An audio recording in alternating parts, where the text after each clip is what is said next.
Hey Bears, welcome to the next analysis video. This is of the tournament that took place on February 15th.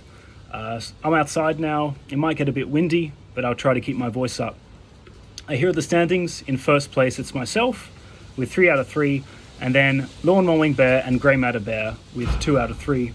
They edge out locksmithbear, who did get 1 win because of a bye round. We're going to look at 2 games today. First game between JusticeJayK with the white pieces and GreyMatterBear with the black pieces. Seems they're pretty evenly rated, 614, 528, but as you remember from last recap video, JusticeJayK is a 6-year-old. So let's see how the game goes. JusticeJayK brings the knights out. GreyMatterBear puts the bishop in a pretty awkward square because he's blocking the opening up of his position. This pawn now can't move. It's going to be a bit tricky to develop this bishop.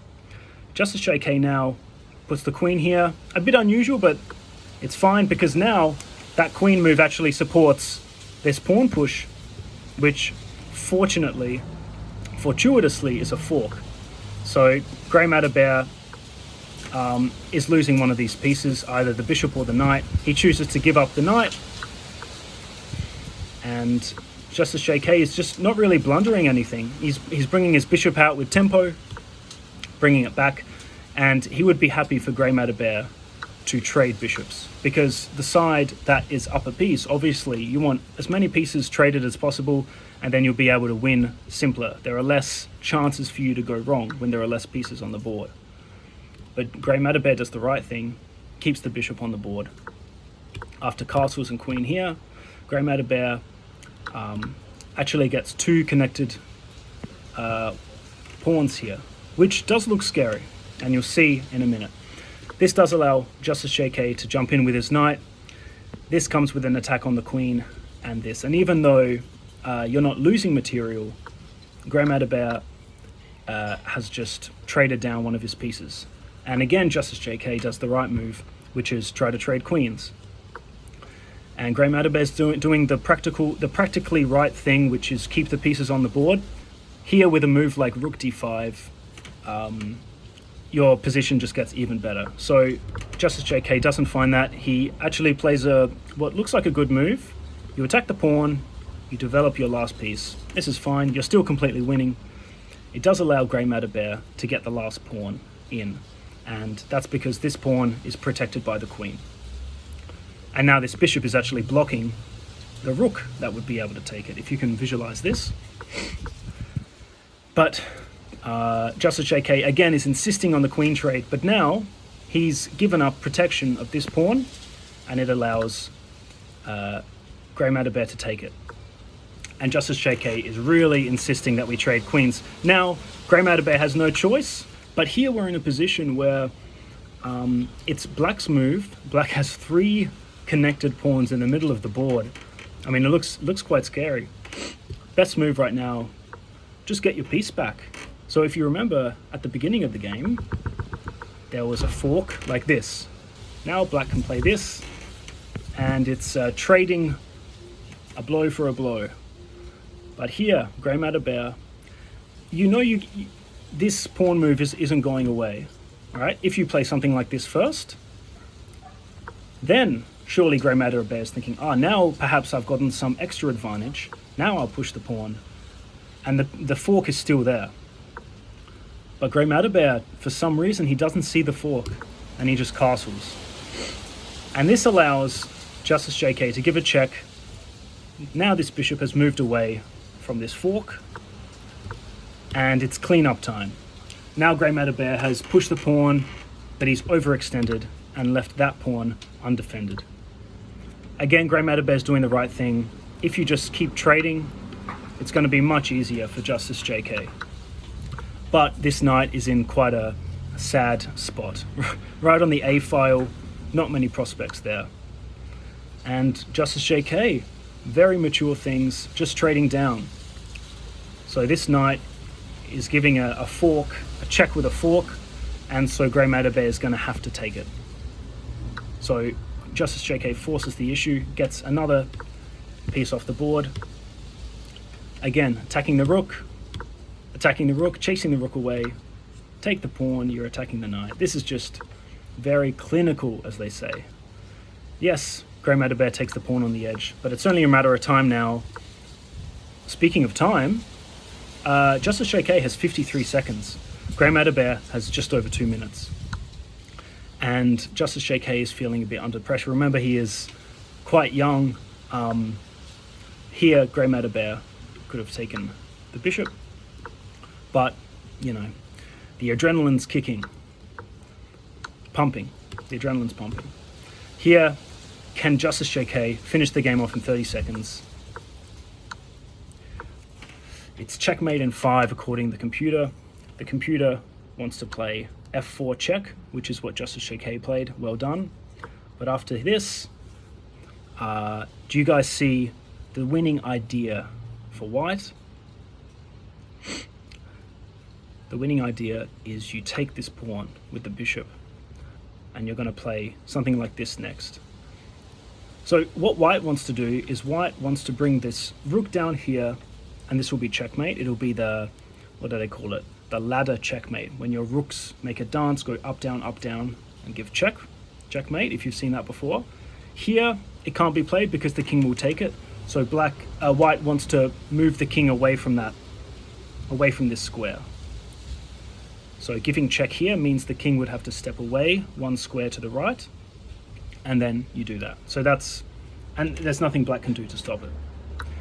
But 20 seconds on the clock, JusticeJayK starts giving a check, and then forgets about his rook, and then just loses on time, unfortunately. So GreyMatterBear, he did do some correct things. He didn't trade down pieces when he was losing. He kept the pieces on the board, and this is what happened. He managed to stay in the game and win on time. He only had 43 seconds himself, but let's give props to JusticeJayK for his very mature approach. I sort of breezed through that one because this is basically the only important part of the game, and that is forks.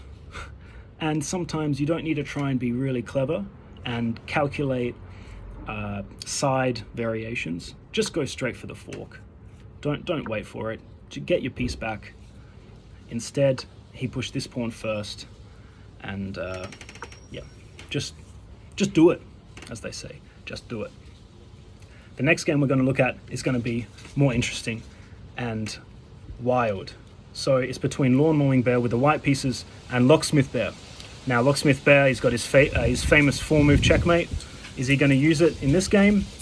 He goes with the French defense, and he doesn't go for the 4-move checkmate. Maybe he knows that people have caught on, but this looks almost identical from the previous game. Actually, it would be. If you guys want to train your memory, try to remember what GreyMatterBear played in this position in the last game. This is exactly the same first 3 moves. So can you remember what the sequence was? GreyMatterBear played this, then JusticeJayK played this, then GreyMatterBear played this, and then JusticeJayK got the fork. So try to train your memory. Remember, he moved the bishop in this awkward position, then JusticeJayK brought the queen out here, and then GreyMatterBear put the knight out here, and then lost it like this.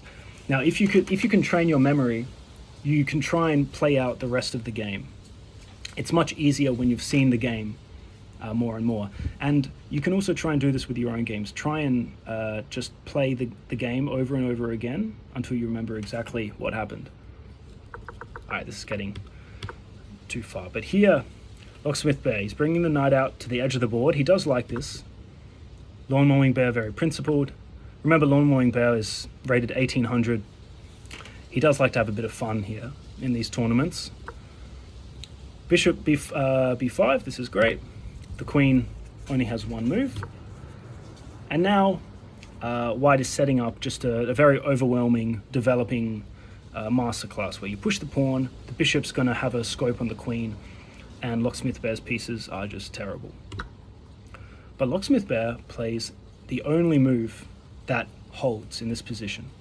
He takes the pawn, and this is fantastic if he calculated this, because you might be thinking as white, well, can't white just take the knight? No, because then this bishop is now undefended. So that knight here, it was protecting the bishop. What Locksmith Bear had to calculate was what happens after bishop takes knight. Because now, if, for example, queen takes here, then white just takes that knight back. There's 3 pieces and there's 2. Instead of queen takes bishop, if pawn takes, well, you've got exactly the same thing.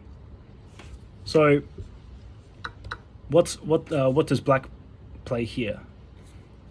And Locksmith Bear found the move. The move is knight takes with check. So it's a check, it's a forcing move, meaning white has to deal with this first, and then black can take the bishop. And computer says black is better. So Locksmith Bear must have calculated this when he saw knight takes d4. Probably he didn't, but what is important, when I say probably he didn't, I mean that you only go for this knight takes d4 move if you calculate that after bishop takes h6, you have this in-between move, knight takes with check.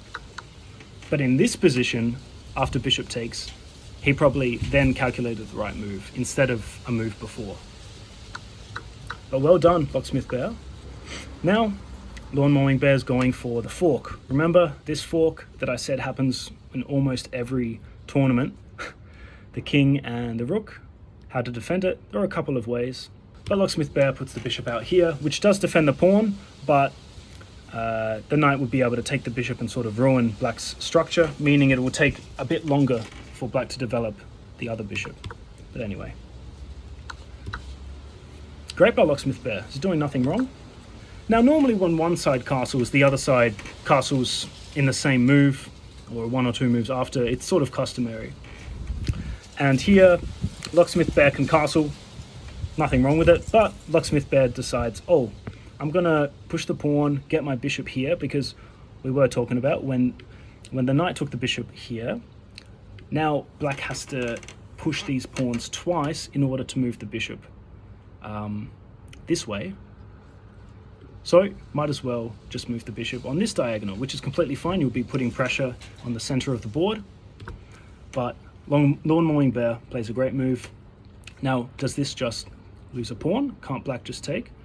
No, because that pawn move just created a discovered attack on the rook in the corner. Queen takes, rook is the threat. So Locksmith Bear sees it. Well done. Takes, and then does develop the bishop here. You are attacking the queen. This rook actually serves a purpose. It defends the bishop. Good stuff. Queen comes here. This does keep an eye on the pawn here, and it does keep some pressure on the king side. Now, black just castles, right? Pushes pawn on f5. Nothing really wrong with this, but there's nothing wrong with castling either. LawnMowingBear gets a rook activated. He is threatening bishop takes pawn here. So if Locksmith Bear plays something like this, you can take the pawn. This pawn can't take because the king is still stuck in the middle of the board and it's on the same file as the rook. So black can just castle, right? Well, black pushes the pawn. It does attack the queen with tempo, so black's going to castle next move, right? He'll castle next move. Locksmith Bear puts the bishop on the rook on f8. This is okay. You're putting extra defense on this pawn. The rook has now joined the game. But if you're going to put your rook there, you can just castle. The rook is going to be there anyway, and your king is much safer. You're not in the middle of the board with the rook just barreling down looking at you. So Locksmith Bear really had to castle here. And again, guys, both rooks have already moved, which means the king can't castle anymore. The king's going to be stuck in the middle of the board for the rest of the game. So Locksmith Bear needed a castle. He could have castled many, many moves ago. And now LawnMowingBear goes for a sneaky little trick here. He takes a pawn, and he's sort of tempting Locksmith Bear to take it. As most lower rated players would take it, they'd be like, oh, queen takes bishop. But LawnMowingBear wanted to go for rook takes pawn, and then queen takes. And this would be a pretty easy checkmate to calculate. After this, so if black would have taken this, the computer wants to actually come up with the king. And it does look a bit scary, but the king's completely safe. And black is saying, well, you did give up the bishop here. You don't have checkmate anymore. Locksmith Bear doesn't fall for the trap, the, what do you call it, the bluff. Yeah, the bluff. Locksmith Bear moves the king behind the pawn. This isn't bad because he does move out of the way of this rook. Bishop comes back, and then Locksmith Bear unfortunately just gives up the rook. LawnMowingBear has to take that. Now, LawnMowingBear, if it was white's move, if it was LawnMowingBear's move, you have checkmate in one. Do you guys see the checkmate in one move? It happens when a pawn is here, and the pawn is controlling the escape squares of the king, and then white would give a checkmate here. So, how does Locksmith Bear stop that checkmate? He takes the pawn, which actually protects this square. Now, LawnMowingBear gets the second rook in the game. He centralized the rook. It looks very good, and Locksmith Bear has his own ideas. He wants to come down here and give checkmate. LawnMowingBear, the generous person he is, he wants to have some fun. He gives up the rook. Queen takes, queen check, queen check. And he is giving chances for Locksmith Bear to go wrong, and Locksmith Bear does go wrong. He plays bishop to c6. Now they both have about 3 minutes on the clock. LawnMowingBear needs to see a rook here. It is a pin on the queen or a skewer, one of those. The point is, you're going to win the queen because this rook here is defended by the queen. So the queen is lost next move. But LawnMowingBear, he gives a check first, and all of a sudden, the rook attacks the queen. Queen takes the pawn. Locksmith Bear plays the fantastic move, queen d5. How do you stop checkmate? How do you protect this pawn? And furthermore, not only do you need to protect this pawn, but now black is attacking the rook. LawnMowingBear gives one more desperate lunge at a check, and Locksmith Bear needs to play pawn to b4. Pretty simple to spot. You attack the queen, you're attacking the rook, and you're threatening checkmate. You're threatening three things at the same time, and you're winning.